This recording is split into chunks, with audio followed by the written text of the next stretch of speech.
बिहार की राजधानी पटना से एक हैरान करने वाली तस्वीर सामने आई। वहां मामूली विवाद में दो गुटों के लोग आपस में भिड़ गए और यह बताया गया कि इन लोगों के बीच बाढ़ की मार झेल रहे इलाके में नाव चलाने के मुद्दे पर बात बिगड़ी थी, जो सुलझने की बजाय उलझती चली गई। वहां हंगामा होने लगा।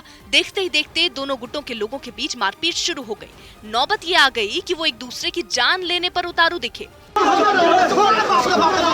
उन्होंने कुर्सियों से भी हमला किया। एक शख्स को तो 3 लोगों ने घेर लिया। एक लगातार उसे कुर्सी से मारता रहा, दूसरे ने उसे पकड़ लिया और तीसरे ने उसे पीटने के लिए डंडा उठा लिया। उन्हें देखकर ऐसा लगा मानो उन्होंने उसकी जान लेने का मन बना लिया हो।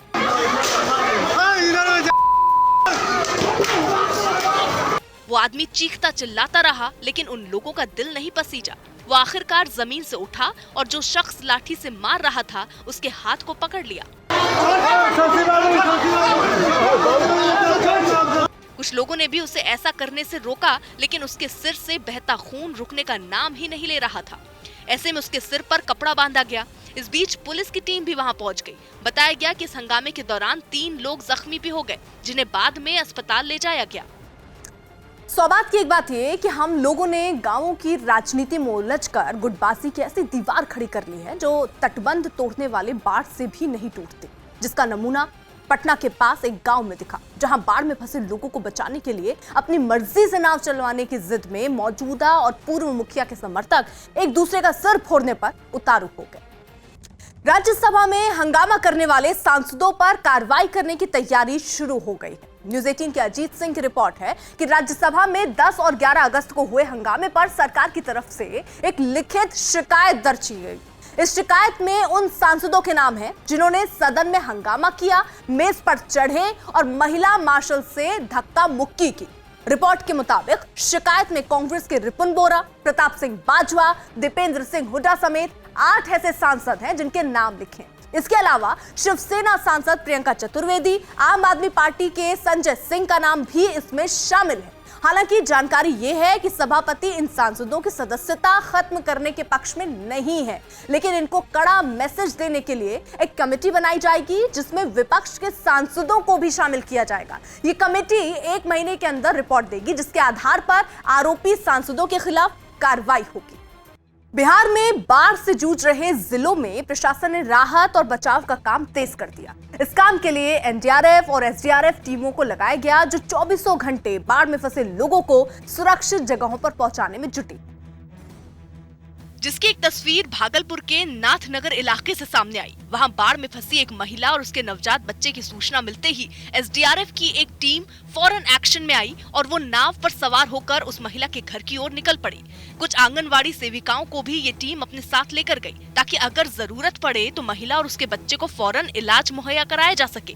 जब ये टीम उस महिला के घर पहुंची तो उन लोगों ने बाढ़ से बचने के लिए घर की छत पर शरण ले रखी थी। एसडीआरएफ टीम को देखते ही पूरे परिवार ने राहत की सांस ली और जल्द ही महिला और उसके बच्चे को वहां से निकालकर सुरक्षित जगह पहुंचा दिया गया। पूरा सैलाब से उनका घर घिरा हुआ था, उसमें जा करके सुरक्षित बच्चे को निकाल करके और हॉस्पिटल तक ले पहुंचाया। जिस इलाके में इस रेस्क्यू ऑपरेशन को अंजाम दिया गया, वहां के ज्यादातर मकान बाढ़ में डूबे नजर आए और पूरे इलाके पर पानी ने कब्जा जमा रखा था। बिहार में भागलपुर समेत करीब 15 जिले इस वक्त बाढ़ की भीषण मार झेल रहे हैं, जहां लोगों तक राहत पहुंचाने के लिए लगातार कोशिश की जा रही है।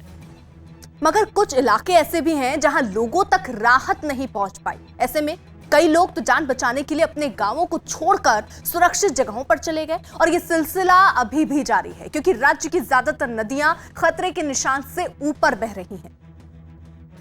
जिसकी मार से बेगूसराय जिले की 18 पंचायतें भी नहीं बच पाईं। बाढ़ से हालात बिगड़ते तो वहां से सांसद और केंद्रीय मंत्री गिरिराज सिंह खुद लोगों का हाल जानने के लिए बाढ़ प्रभावित इलाकों के दौरे पर निकल पड़े। इलाके के सांसद को अपने बीच देखकर बाढ़ में फंसे लोगों ने राहत की सांस ली और केंद्रीय मंत्री ने भी लोगों को मदद का पूरा भरोसा दिया। इस बार जो बाढ़ आया है बेगूसराय में, वो बाढ़ सारे रिकॉर्ड तोड़ दिया है।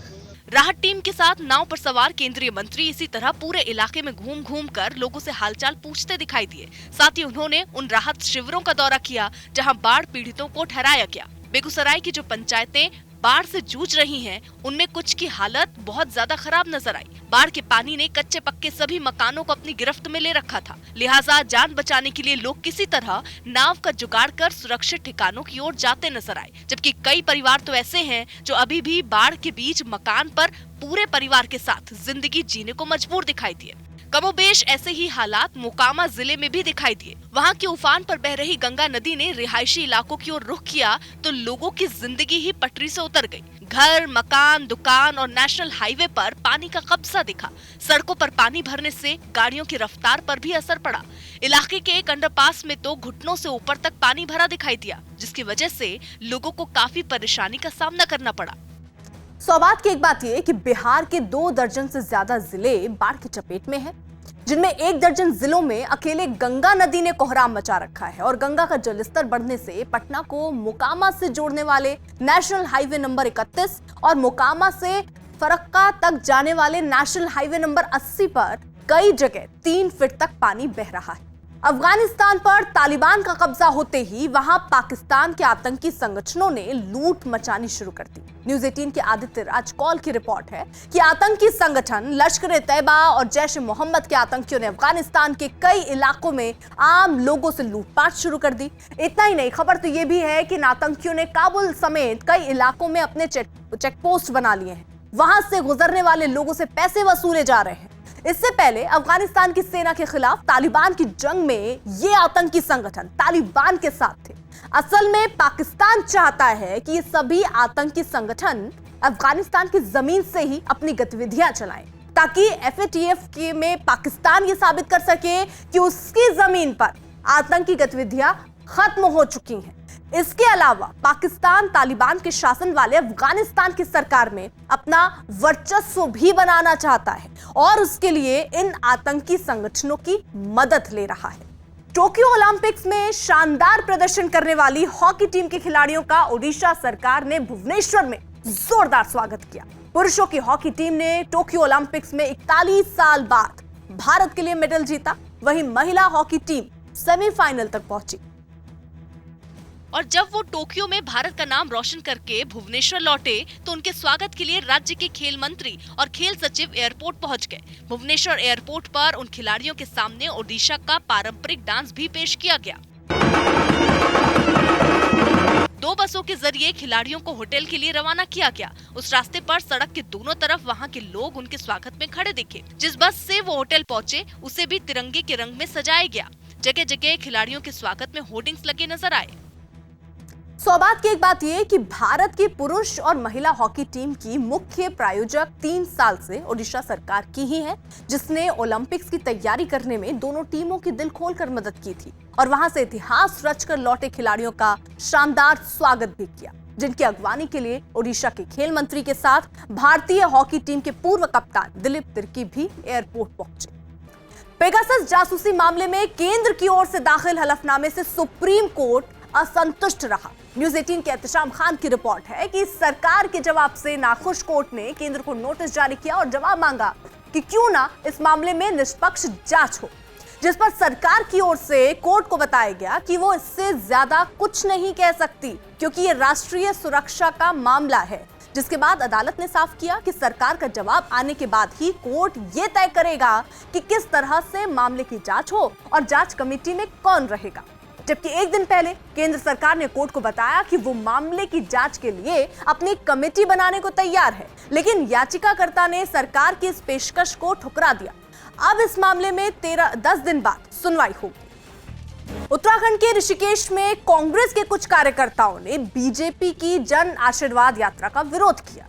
इन लोगों ने इलाके के बीजेपी विधायक पर विकास नहीं करने का आरोप लगाया और जैसे ही बीजेपी की जन आशीर्वाद यात्रा निकली, उसके खिलाफ कांग्रेस के कार्यकर्ताओं ने मोर्चा खोल दिया। हाथों में पार्टी के झंडे लिए कार्यकर्ताओं ने बीजेपी के विरोध में नारे भी लगाए।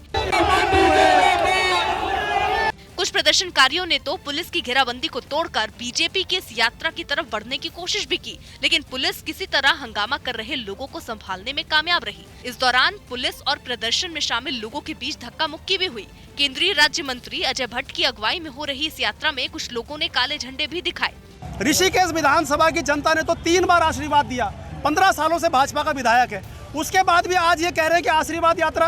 कांग्रेस के लोगों ने चेतावनी दी कि आगे भी वो लोग महंगाई और बेरोजगारी जैसे मुद्दों पर बीजेपी का विरोध करते रहेंगे। सौ बात की एक बात यह कि बीजेपी ने केंद्र सरकार में नए बने मंत्रियों को 200 से ज्यादा लोकसभा सीटों पर जन आशीर्वाद यात्रा निकालने का निर्देश दिया, जिसकी शुरुआत एक दिन पहले हुई और उसी कड़ी में केंद्रीय मंत्री अजय भट्ट ऋषिकेश में यात्रा निकाल रहे थे, जिसका विरोध करने के लिए वहां के कांग्रेस नेता भी सड़क पर उतर आए। कश्मीर के मुद्दे पर पाकिस्तान को तालिबान से बड़ा झटका लगा है। न्यूज़ 18 के आदित्य राज कौल की रिपोर्ट है कि तालिबान कश्मीर को दो देशों के बीच का मुद्दा मानते हैं और उनके हिसाब से इसमें तीसरे पक्ष की कोई गुंजाइश ही नहीं। ऐसे में इसकी संभावना कम है कि पाकिस्तानी आतंकी संगठनों को कश्मीर में तालिबान का साथ मिले। हालांकि अफगानिस्तान में लश्कर तैयबा और जैश ए मोहम्मद के कैंप चल रहे हैं, लेकिन अब तक के संकेतों के आधार पर यह माना जा रहा है कि तालिबान की ओर से कश्मीर के मुद्दे पर फिलहाल भारत को खतरा नहीं है। उत्तर प्रदेश के बाढ़ प्रभावित जिलों में लोगों को राहत पहुंचाने के लिए प्रशासन ने पूरी ताकत झोंक दी है।